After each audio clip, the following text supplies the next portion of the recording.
ایک اور بڑا ایک اہم جو آن عباس بپی صاحب ہیں ان کے پروڈکشن آرڈرز جاری ہونے کے بعد ہم نے ان کو دیکھا کہ وہ سینٹ میں پہنچے بھی اور انہوں نے بڑی جو ہے وہ جذباتی قسم کی تقریر بھی کی ہے. لیکن وہی بات اعجاز چودھری صاحب ہمیں پروڈکشن آرڈرز ان کے جاری ہونے کے باوجود سینٹ کے اجلاس میں نظر نہیں آئے. وجہ تفریق. پہلے ذرا یوسف رضا گیلانی صاحب کی رولنگ تو سنواتے ہیں نا. انہوں نے آج ایک تاریخی رولنگ دی ہے اعجاز چودھری صاحب کے نہ آنے پر. جی سن لیتے ہیں. However, yet again, the directive concerning Senator Ejaz Chaudhry have not been fulfilled, amounting to non-compliance with the lawful orders of the chair.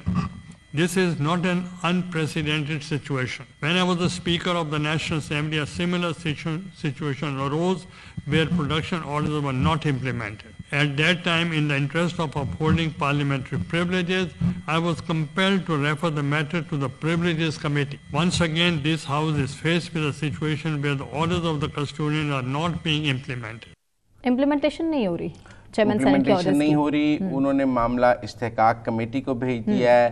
استحقاق کمیٹی اب تفتیش کرے گی کہ ان کے پروڈکشن آرڈرز پر کس نے عمل نہیں کیا, کون ذمہ دار ہے, پہلے بھی نہیں کیا تھا اور پھر نہیں اس کیا, کو سزا دے سکتی ہے.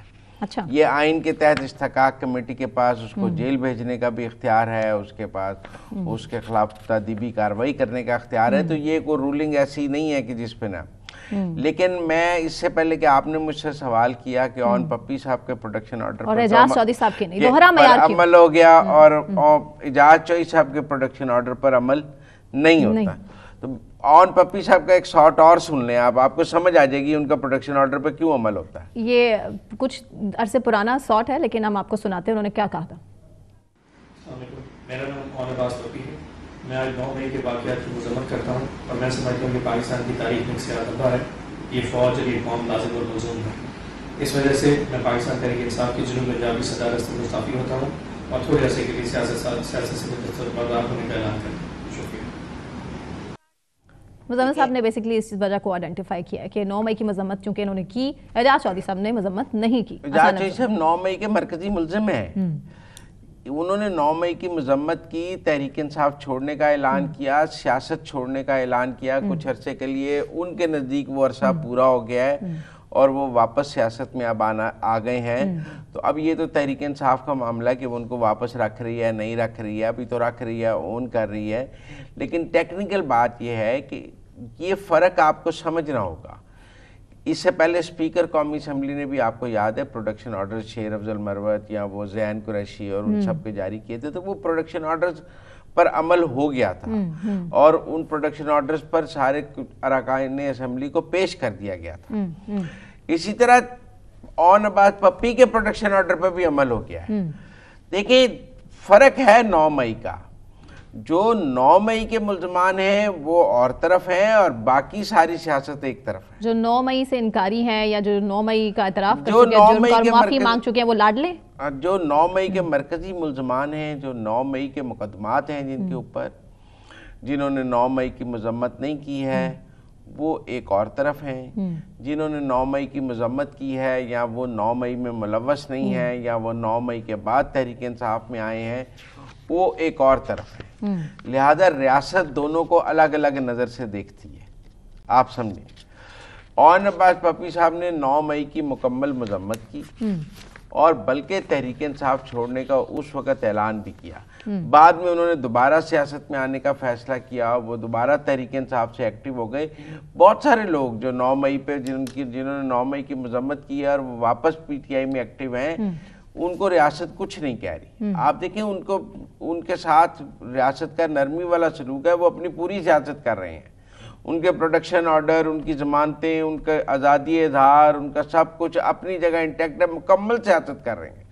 آج آن عباس پپی صاحب سینٹ میں گرجے برسے ہیں اور انہوں نے کہا ہے کہ جی میں آیا ہوں لیکن میں اعجاز چودھری صاحب کے ساتھ اظہار یکجہتی کرتا ہوں. ان کو بھی فیلنگ تھی اس چیز کی کہ غلط ہو رہا ہے. آن عباس پپی صاحب نے اعجاز چودھری صاحب کے ساتھ اظہار یکجہتی کرنی تھی تو 9 مئی کو کرتے.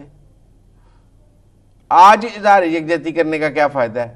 جب اعجاز چودھری صاحب 9 مئی کے مرکزی ملزم کے طور پہ گرفتار ہوئے تھے تب تو آپ نے مذمت کر دی تھی اور اپنا راستہ اعجاز چودھری صاحب سے علیحدہ کر لیا تھا. آج آپ کا اور اعجاز چودھری صاحب میں کیا مماثلت ہے؟ وہ 9 مئی کے ملزم ہیں, آپ 9 مئی کی مذمت کرنے والے ہیں. تو آپ تو 9 مئی کے مدعیوں کے ساتھ کھڑے ہیں نا، تو آپ ملزمان سے زیادتی کیسے کر سکتے ہیں؟ آپ نے تو اس وقت 9 مئی کی مدعی فوج کے ساتھ، اسٹیبلشمنٹ کے ساتھ کھڑے ہونے کا فیصلہ کیا، اور آپ نے مذمت کی، اور اسد عمر نے بھی کی، بہت سارے لوگوں نے اور مذمت کی. تو ان سب کے لیے میں یہ کہنا چاہ رہا ہوں کہ جو 9 مئی ہے نا اس کو الگ رکھ کر دیکھیں. اور 9 مئی دراصل گلے کی ہڈی بنا ہوا ہے. 9 مئی کے جو تحریک انصاف کو بھی یہ سمجھنا ہوگا کہ جو 9 مئی کے ملزمان ہیں ان کے ساتھ اور جو 9 مئی کے ملزمان نہیں ہیں ان کے ساتھ ایک جیسا سلوک نہیں ہے. تحریک انصاف کے باقی تمام قیادت میں اکثر کہتا ہوں کہ آپ بتائیں عمر ایوب، اسد کیسر، بیرسٹر گوہر، شیر افضل مروت سے لے کر کبھی کوئی گرفتار ہوا ہے؟ آن عباس اگر کوئی گرفتار بھی ہوتا ہے تو اگلے دن ضمانت ہو جاتی ہے 24 گھنٹے. عمر ایوب صاحب کو تو جس نے گرفتار کیا اس کے اوپر توہین عدالت لگ گئی کہ آپ کی جرت کیسے ہوئی عمر ایوب صاحب کو گرفتار کرنے کی. لہذا وہ لوگ جو 9 مئی میں ملوث نہیں رہے، جنہوں نے ریاست پر حملہ نہیں کیا، ان کو ساتھ ریاست جو ہے وہ اپنے بچوں جیسا ہی سلوک کرتی ہے. وہ پاکستان اور ریاست اون عباس کو اب کیوں گرفتار کرنے میں انٹرسٹڈ ہے؟ نہیں، وہ ہرن کا شکار. دیکھیں اون عباس پپی پہ 4 FIR ہیں 2024 کی بھی. کوئی انہوں نے کنونشن کیا ہے، کوئی کچھ کیا ہے، وہ جنوبی پنجاب کے مقدمے ہیں دراصل. اچھا، انہوں نے اس میں بیل نہیں کرائی ہوئی تھی. اب یہ کوئی ہرن کے شکار کا ایشو ہے جس میں انہوں نے کیا ہے. لیکن ٹیکنیکل بات یہ ہے کہ ان کا پروٹیکشن آرڈر امپلیمنٹ ہو گیا ہے، بیل بھی ہو جائے گی. وہ کوئی ان کی کوئی بیل میں رکاوٹ نہیں ہے. وہ میٹر آف فیکٹ اگلے 2-3 منڈے ٹیوزڈے کو بیل ہو جائے گی. لیکن اعجاز چودھری صاحب کا تو دور دور تک نظر نہیں. اس لیے میں نے کہا جو لوگ یہ نہیں، ویسے تو یوسف رضا گیلانی صاحب نے اعجاز چودھری صاحب کے پروڈکشن آرڈرز پر معاملہ پریولیج کمیٹی کو بھیج دیا ہے. بہت اچھا کیا. سیریس کہ کیوں نہیں آرڈرز پہ جو ہے وہ نہیں پتہ ہے، گیلانی صاحب کو بھی پتہ ہے، وہ ظاہر ہے وہ ڈال رہے ہیں. گیلانی صاحب کو پتہ ہے. گیلانی صاحب نے بھی اداروں پر چونکہ اجلاس کا بائیکاٹ کیا ہوا تھا، انہوں نے واپس آنا تھا. ایک تھیوری یہ بھی ہے کہ یہ ہارن پپی والا معاملہ کیے اس لیے گیا ہے تاکہ گیلانی صاحب واپس چیئرمین سینٹ کی کرسی پر آ کے بیٹھ جائیں اور اجلاس کی صدارت کر لیں. ان کو بھی ایک وے آؤٹ چاہیے تھا، تو وہ آن عباس پپی کی شکل میں ان کو وے آؤٹ دیا گیا.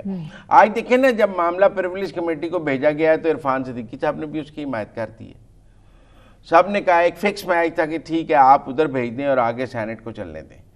آن عباس پپی آ گئے. تو میرے خیال میں آپ جب بھی چیزوں کو دیکھیں تو 9 مئی کو نہ بھول جایا کریں.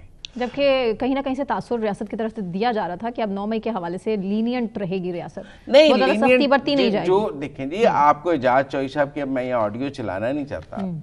9 مئی والے دن وہ ایک بات کر رہے تھے، انہوں نے کہا ہم نے کور کمانڈر کا گھر رینسیک کر دیا، تباہ و برباد کر دیا. دیکھیں وہ تو 9 مئی کو گلے لگا کے بیٹھے ہیں نا. تو میرا مطلب ان کے ساتھ ریاست کی نرمی نہیں ہے جو کور کمانڈر کے گھر کے باہر تھے یا ادھر ادھر تھے، جو تو ان کے ساتھ ریاست کی نرمی نہیں ہے. جیسے